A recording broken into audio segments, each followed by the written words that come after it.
The line outside the club stretched down the block. It was late, past midnight. The kind of humid summer night in New York when the heat doesn't break, even after the sun goes down. People were pressed together on the sidewalk, waiting. Some dressed up, some already drunk. All of them hoping to get past the velvet rope and into whatever was happening inside that made the bass vibrate through the pavement. Mike Tyson stood near the back of the line. He wasn't trying to be inconspicuous, wasn't hiding. He was just standing there with two guys from his crew, waiting like everyone else.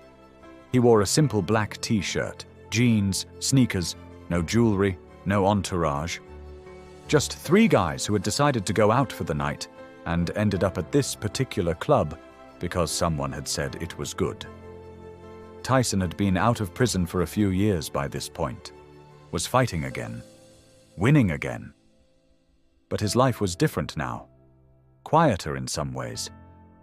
He had learned the hard way that making a scene in public had consequences, that cameras were everywhere, that one moment of lost control could end up on the news, could affect his license, his ability to fight, his freedom. So he had gotten better at managing himself, at staying calm in situations that used to make him react. But standing in line outside a nightclub, anonymous in the crowd, was something he hadn't done in years. When you're the heavyweight champion of the world, you don't stand in lines. People come to you, doors open, ropes get lifted. That's just how it works. But tonight, for whatever reason, no one had called ahead. No one had arranged anything. And Tyson, not wanting to make a thing out of it, had just gotten in line like everyone else. The bouncer at the door was big. 6'3", maybe 6'4", thick neck, arms that stretched the fabric of his black polo shirt. He had the look of someone who had been doing this job long enough to have seen everything. Every drunk, every argument, every person who thought they were special enough to skip the line. And his face showed it. Flat, unimpressed.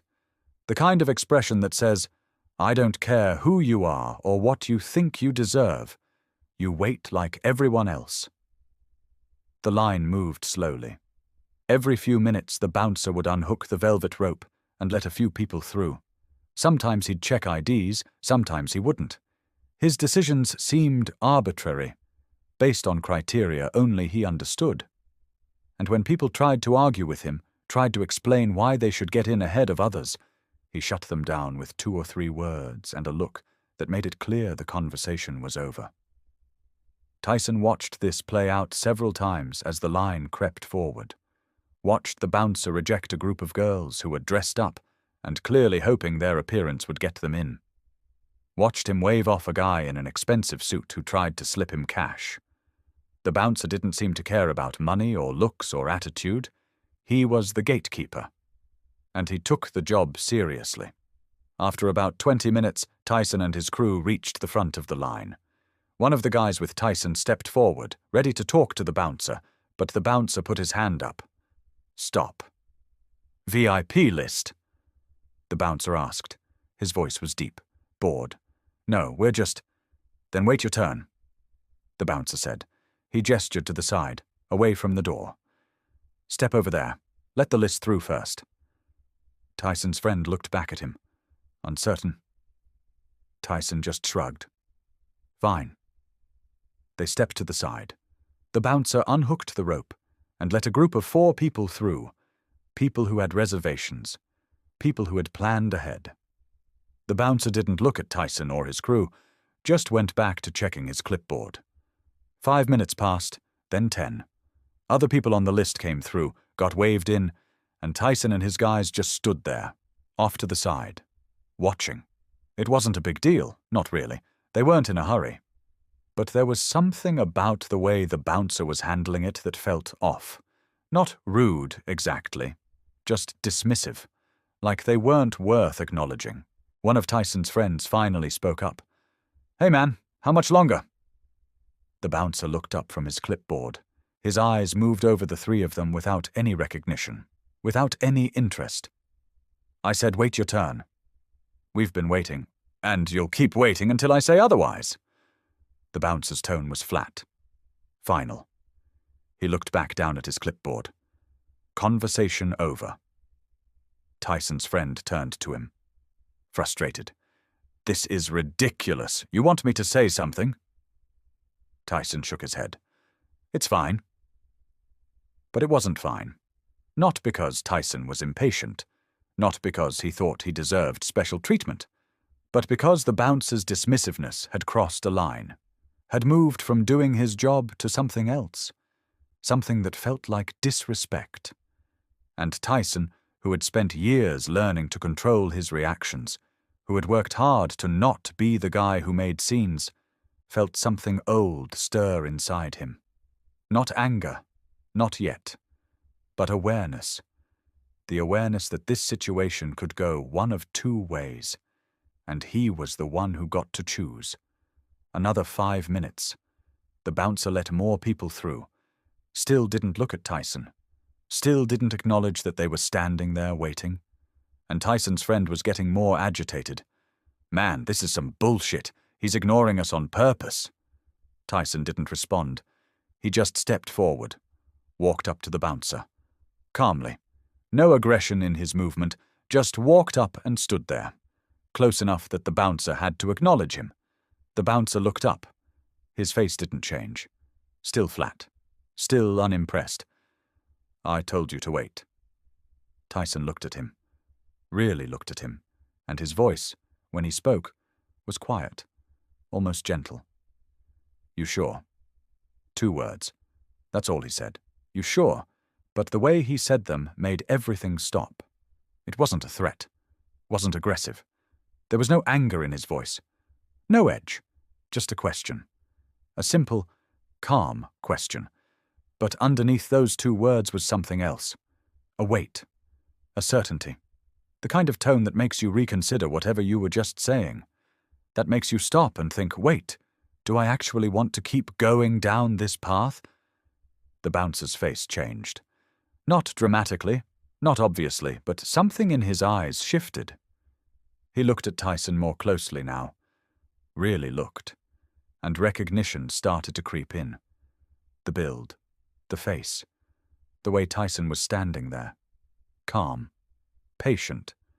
But with an energy underneath that calm that suggested he didn't actually need to get into this club. Didn't need anything. Was just giving the bouncer a chance to reassess the situation before it became something neither of them wanted. The bouncer blinked. His hand, which had been holding the clipboard, lowered slightly. He opened his mouth like he was going to say something. Then closed it. Then opened it again. Tyson didn't move. Didn't repeat the question. Just stood there, waiting. And in that waiting, in that patient, unhurried silence, the bouncer understood. Understood that he had made an assumption. Had treated these 3 guys like they were nobody, and one of them was very much not nobody. The bouncer's jaw tightened. He looked down at his clipboard, then back at Tyson.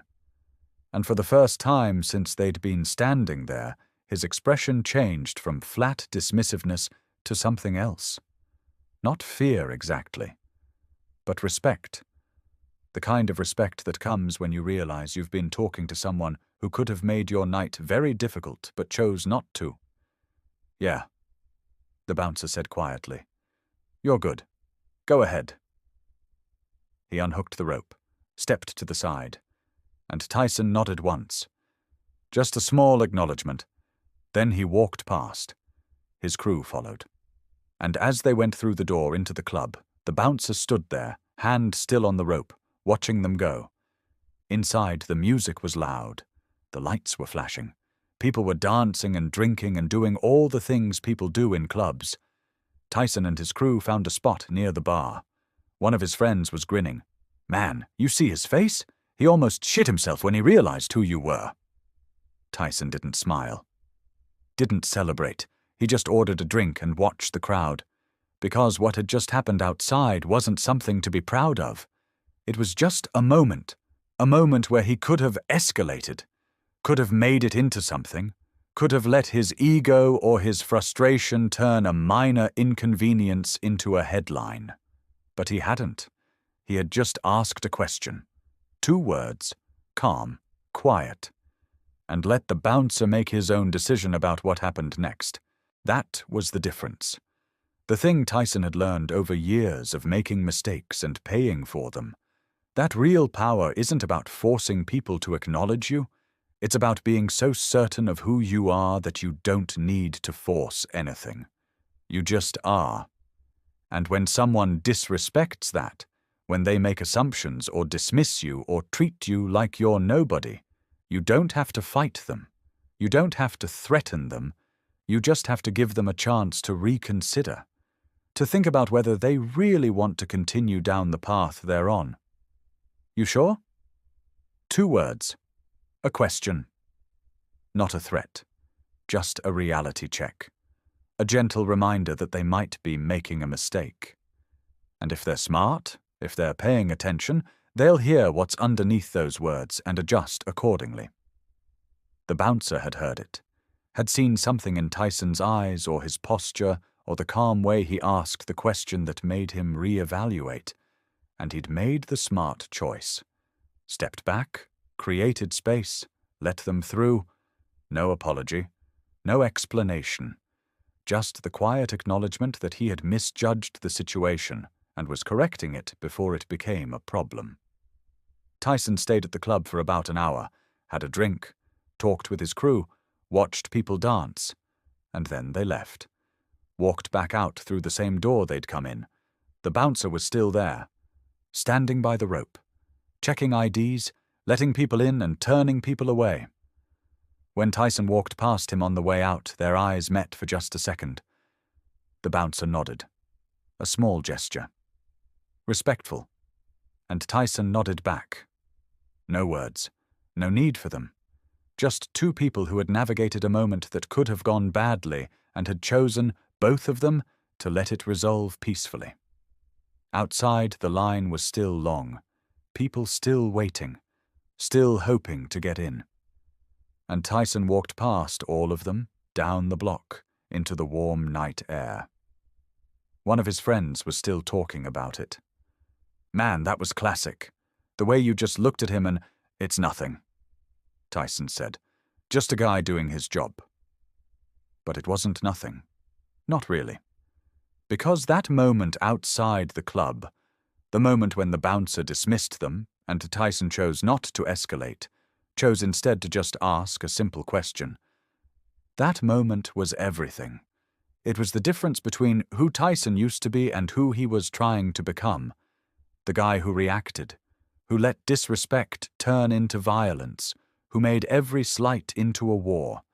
That guy would have made a scene, would have let everyone know who he was and why he didn't wait in lines.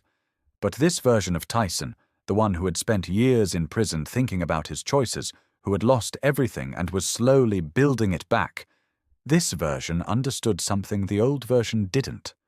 That you don't prove your power by using it. You prove it by not needing to.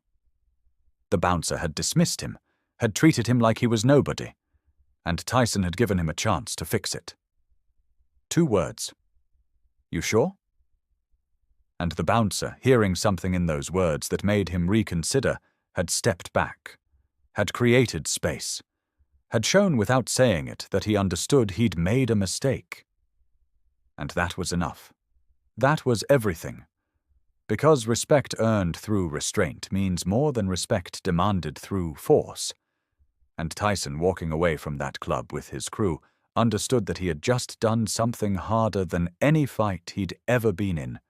He had been disrespected, and he had chosen not to destroy the person who disrespected him, had chosen instead to give them a chance to make it right. And they had. And everyone walked away whole. That was power. Real power. The kind that doesn't need to prove itself. The kind that just is. You sure? 2 words that changed everything. Not because they were threatening, but because they were honest. A simple question that gave someone a chance to think about what they were doing, to reassess, to choose differently. And the bouncer had heard them, had understood, and had made the right choice. No scene, no headlines, no video that would end up on the news. Just a man standing outside a club, asking a question. And another man, hearing something in that question that made him reconsider his assumptions, stepping aside. That's the story. That's what happened. And it mattered more than any punch Tyson ever threw, because it showed that the most dangerous thing about him wasn't his fists, it was his restraint, his ability to choose, his understanding that real power is quiet. And sometimes, the most powerful thing you can do is ask a simple question, and wait for the answer. You've been that bouncer. Maybe not at a nightclub, maybe not literally standing at a door with a velvet rope, but you've been in a position where you made an assumption about someone, dismissed them, treated them like they didn't matter, because they didn't fit your expectations or your criteria or your understanding of who deserves respect. And then something happened. They said something, did something, or just looked at you in a way that made you realize you had made a mistake, that the person you were dismissing was someone you should have paid attention to. And in that moment, you had a choice. Double down on your dismissiveness. Defend your position. Insist you were right to treat them the way you did. Or step back, acknowledge silently that you misjudged the situation, and correct it before it became a problem. The smart move is always the second one, but it's not the easy one, because stepping back feels like losing, feels like admitting you were wrong, and most people would rather escalate than admit error. But the bouncer at that club made the smart choice. He heard Tyson ask, "You sure?" And he understood what was being offered. Not a threat, a reality check, a chance to reconsider before things went somewhere neither of them wanted. And he took it, stepped aside, let them through. No apology, no explanation. Just the quiet acknowledgement that he had misread the situation and was correcting course. That's maturity. That's intelligence. That's knowing when to let your ego go and just do the right thing.